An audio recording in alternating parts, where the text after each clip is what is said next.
So we got YB. If you haven't hit that notification bell or that like button, make sure that you do if you enjoy the content. So it seemed like YB ended up taking the L in this case recently. So at first they were saying, the government or the judge ended up saying, you cannot use this evidence. So they told the prosecutor you can't use the camera that they end up finding and matching up with the guns that they actually have.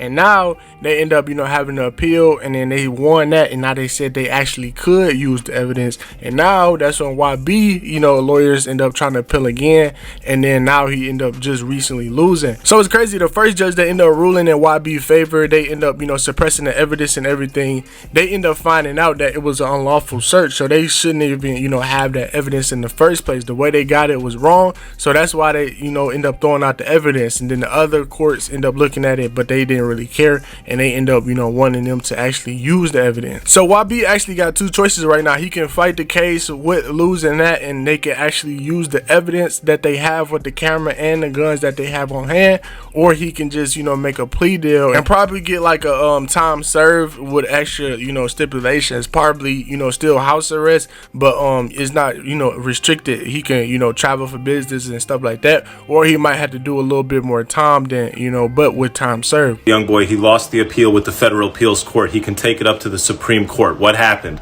So the federal judge, the lower court, ruled in his favor. She said that the video of him holding what looks like to be a gun is suppressed. It can't be used at trial against him. The way you guys obtained it, you violated his constitutional rights. Now, the government went to the Fifth Circuit United States Court of Appeals.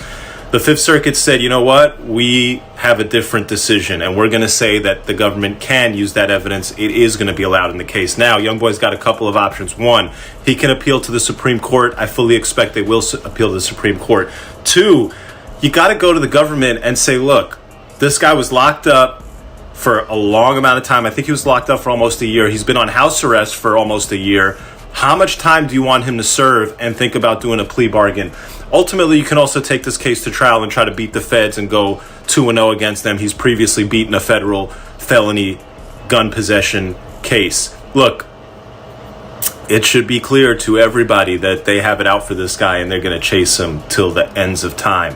What will happen from here? I don't know. Supreme Court, maybe. Trial, maybe. Plea bargain, maybe. Free YoungBoy. So after hearing about that, y'all let me know in the comment section on whether you think he should, fight it in trial, or should he take a deal and, try to get time served or whatever. Y'all let me know in the comment section below. Make sure you guys like, comment, subscribe, hit that notification bell, and I'll see you in the next video.